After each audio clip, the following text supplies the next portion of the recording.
Hey guys, MetalJesus here. Now during the PlayStation 2 era, one of my favorite developers was Criterion Games. They obviously created the amazing Burnout series, but they also had a really cool first-person shooter and some sports titles. And so in this video, I thought it might be kind of fun for me to rank my favorite Criterion games that came out on the PlayStation 2, but as an extra bonus, I'm gonna throw in a PSP game. Let's take a look. All right, we're gonna go alphabetical here, and that means we are gonna start with the game AirBlade. Now I'm gonna be curious to see how many people remember this game and also knew that it was a game by Criterion. Certainly a bit of an unusual one. Now it is a sequel to a game that came out on the Dreamcast called Trick Style. And that game in and of itself is a hidden gem, so I think you can probably call this one a hidden gem as well. But as you can see by the gameplay footage here, it is very similar to the Tony Hawk games with maybe a little mix of, say, Jet Set Radio in there, along with a nod to, I don't know, maybe like Marty McFly in Back to the Future 2, because, you know, you are on a hoverboard. Now, I will say that this game is pretty cool, but I think it suffers from just being a little bit too difficult. It's really tough to kind of figure out what to do, and it doesn't help that there is a timer that's constantly running. That definitely feels a lot like Tony Hawk, but here it doesn't really feel like that it's promoting exploration, which is a bit of a bummer because you definitely need to, because essentially when you launch into a level, you'll have these missions that you need to take on, and it'll tell you like, hey, you know, get up to the top of the building and meet with somebody, and you'll be like, how do I do that? All while the timer's just slowly ticking down. And so you kind of run around, kind of trying not to panic as you try to figure out exactly what to do. Also, it is a hoverboard, which means it is floaty because you're obviously floating on air.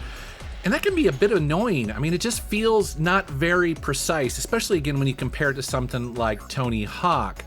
This is a pretty cool game, I will admit, but the difficulty definitely takes it down a notch. It's not as fun as it could be. Now, I suspect that there are people out there that are pretty good at this game, maybe put the time in to learn the levels and learn exactly what you need to do. I can see that being very cool if you put the time in. For me, man, I don't know. For me, I'm gonna give this a ranking of C. It's not a bad game, but it could use just a bit of polish. All right, next up is a game called Black, and this is another game that people may not realize was developed by Criterion, but at the time, this game impressed a lot of people when it was initially released because it is a really cool first-person shooter. To me, this game feels very similar and maybe inspired by the Call of Duty Black Ops series. I mean, it's got excellent gameplay, has excellent sound effects. I love how it's got really cool, destructible environments. I love how when you shoot at walls, it shows where the bullets hit. I love how the bullet casings fly out of there and you can hear them dropping on the ground as you're firing your weapon. To me, this game suffers a bit from just being a little bit too generic, especially in hindsight when you compare it to the excellent Black Ops series. You know, there's just not a lot of personality here. There's not a lot of those moments where, you know, it'll take you and advance the story, maybe introduce a really interesting character that you're dealing with. Instead, it's mostly just a shooting gallery, which, again, don't get me wrong, that can be really fun, and this game definitely is really fun, but it gets also a little tiresome after a while. And like I said, you know, going back and capturing this footage today, you get a little bored as the game goes along. And so because of that reason, I'm gonna go ahead and rank this a B. Moving on, we come to the first Burnout game, which is the first in an excellent series of arcade racing games that emphasizes driving dangerously for boost, or that little burnout gauge at the bottom there. And one of the fun things about doing a video like this is going back and playing a game that I haven't actually played in probably at least 10 years, maybe longer. I haven't gone back and played the original Burnout in, you know, almost probably 2 decades. But here I am capturing the gameplay footage for this video.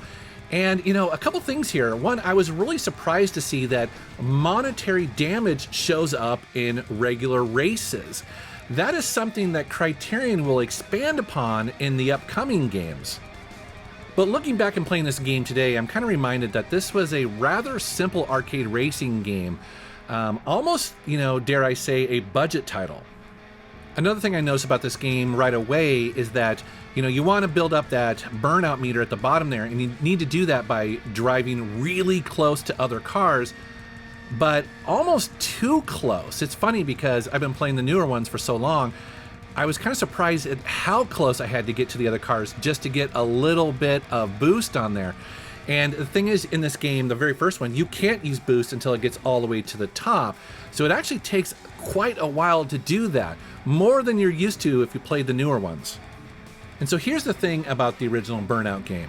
Had we not gotten the excellent sequels that followed this, and we just got this one game, I think most of us would look back at this and go, yeah, this was a pretty decent budget title, but perhaps not anything too special. So because of that reason, I'm going to give it a rank of C. Moving on to Burnout II, Point of Impact. Now this is where things get really interesting for the Burnout series. This game is better looking, it has more refinement of the controls, and it's got the amazing introduction of Crash Mode. And so Crash Mode is kind of like a puzzle element that was introduced in this game, basically doubling down on the idea of driving recklessly to basically cause as much damage as you can on these intersections with these other cars. Most racing games, they want you to never crash. And here in Burnout 2, they're like, no. You don't even have to know how to drive a car here. All you have to do is know how to crash. That's a game changer, and it was revolutionary at the time. I've mentioned it before, but I'm gonna say it again, that when this game came out, we would have a bunch of people over at our house because we'd have band practice, and so we'd have people come over to either play with us or listen to us play. And after band practice, we would always fire up the PS2, and often it was this game. And we'd pass the controller back and forth, and people would always be like, oh, no, I don't know how to play racing games. And you'd be like, no. If you can crash a car, you can have fun with this. And I'll tell you what, so many people who were kind of novices to playing these type of games would have huge smiles on their face playing Crash Mode. It was amazing to see. And I don't want to take away from the actual arcade racing aspect of this, because again, that was refined as well and got it just a little bit more fun, a little bit more forgiving in how it controlled and also how you got boost. At least that's how it feels to me. And so, yeah, Burnout 2 is a great evolution of the series. It was a great sequel to the game too. I mean, I'm going to give this a rank of A. Moving on to Burnout III Takedown. Okay, so this is Criterion getting serious. They know exactly what they have in this franchise, and with this game, they're going all in. And like the title of this game suggests, this is where they introduce the idea of takedowns, which is when you smash into your opponents to take them out of the race temporarily, but that gives you a lot of boost. So not only are you dealing with these crazy fast tracks, you have traffic and obstacles in the environment that you need to avoid, but now you're battling with other racers. It's glorious and just a ton of fun.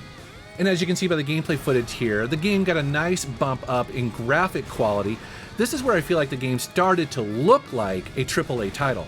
Also introduced in this version is Impact Time and Aftertouch, which is the ability to slow down time during a crash and then steer your car into the path of an opponent, which essentially is turning what would normally be, a passive event of watching your car crash into something that's very strategic and also super satisfying to pull off. As if that isn't enough, they also introduced Road Rage, which is exactly like it sounds. So basically, instead of trying to just get first in a race, well, the goal here is to simply destroy as many of your opponents as you can within a time limit. It's so much fun.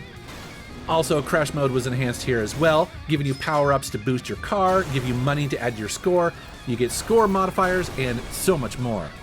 But they didn't stop there with Crash Mode either. They also give you a Crash Breaker mechanic that if you cause enough damage, a little counter at the bottom will give you the ability to explode your car, and then you get to push your car into other obstacles. It basically just causing more destruction, more damage, more money.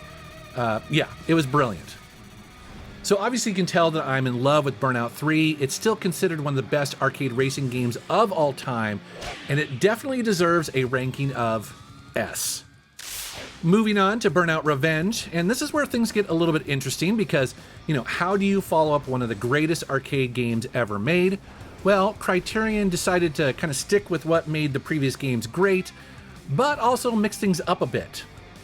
So first of all, I want to say that Burnout Revenge just looks and plays beautifully. I mean, this, in my opinion, is the best looking game of the entire series up to this point, and maybe it actually might be my favorite overall as far as the way the graphics look. And it's amazing because, again, these high fidelity graphics running on the PlayStation 2, yet the frame rate is rock solid.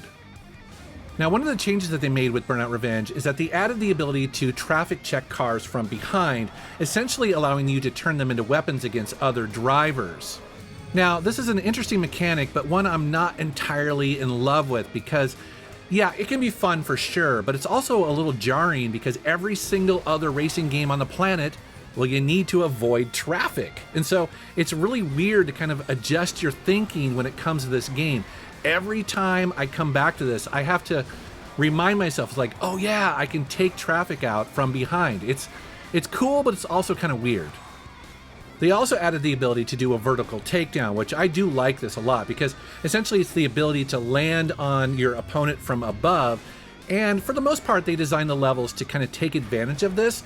Although it's interesting because it's a cool feature, but this game is so fast, I feel like 90% of the time I actually pull it off, it's just completely by accident. And Crash Mode is back again in Burnout Revenge, but again, they've added some new twists to the formula, and I'm not entirely sure if I like them or not. The first thing that they added is the ability to boost right off the line. Now, this plays very similar to almost how a golf game plays, where you push your button to start the indicator going towards the top, then you have to hit it, and then it starts going to the bottom, and then you hit it again. Now, if you do it right, you'll get instant boost, which is awesome. But when you first try it, you'll be basically blowing up your engine over and over again. The timing is just a little weird. Now, eventually you do get used to it, but it's kind of also annoying. And the second thing that they added to Crash Mode is wind and how it affects your vehicle when you go off jumps. Some lighter vehicles are faster, but they're more susceptible to wind, while heavier ones are slower, but you don't necessarily have to compensate for wind very much. I gotta tell you, this is a terrible idea. It's so frustrating. Again, you eventually get used to it, but it's just annoying. It's funny, over the years, I've kind of gone back and forth when I've talked about the Burnout series of which one I like best. Sometimes I would say Burnout 3, sometimes I would say Burnout Revenge. But going back and playing these games today and capturing this footage, I have to say, actually, I definitely prefer Burnout 3, even though I like the graphical updates in Revenge. And so for that reason, I'm going to give it a rank of A. And then as a bonus, I want to rank another Criterion game that they released during this time, although this time it was on the PSP, and that is Burnout Legends. What's cool about this game is that it plays like a best of Burnout 1, 2, and 3, but they use the gameplay mechanics of the third, which is great. And this game was definitely impressive in a technical showcase for the PSP at the time. I mean, I remember getting this and going, wow, I was shocked at how good this game looked and also how it played, again, on a handheld. And it's cool because it's got a mix of levels from all three of those previous games, including Crash Mode. And Criterion were smart about how they ported the game over and made it play on the PSP. So, for instance, you'll notice that the car headlights are actually a little bit larger here, and that's to compensate for the small screen, basically giving you a little bit more time to react to traffic, which was greatly appreciated. Now, I know this game might look a little rough today, especially in the graphical department, but man, you gotta remember this is running on the PSP, that 6-inch screen back in the day. Oh man, I remember it just looked amazing. I mean, this is basically a full-featured best of Burnout game and an absolute PSP classic. For that reason, I give it a rank of A. And last but not least, I want to mention MLB Slugfest 2004. This is also a Criterion-developed game for the PlayStation 2, and I'll be honest with you guys, in many ways, I am the least qualified guy to rank this game. However, obviously they developed it. A lot of people love this game, and I feel like it absolutely has to be mentioned in this video. This game is known for being arcadey, completely over the top, and hilarious at times, and I can definitely see why people love it. And it's cool because Criterion isn't necessarily known for creating sports titles like this, but this is definitely the way that I lean because, you know, I love those extreme sports ones like Tony Hawk, like SSX, and this is definitely one of the fan favorites. And so for that reason, we're gonna rank it a solid B. All right, guys, well, that is my ranking of all the Criterion games that they released during the PlayStation 2 era. Let me know down in the comments below if I got it right or if there are some changes that you would make to that ranking. Also, if you like this video, give it a thumbs up. It's my first ranking video, and I'm curious to know what you think. And also if there are other developers or genres of games I should rank in the future. Specifically, I'm thinking probably, you know, the PlayStation 2, Xbox era, GameCube era. Let me know down in the comments below. I also want to give a huge shout out to my buddy John Riggs, who has done a bunch of these ranking videos on his channel. I've enjoyed them quite a bit, which inspired me to do my own. All right, guys, thank you very much for watching. Thank you for subscribing, and take care.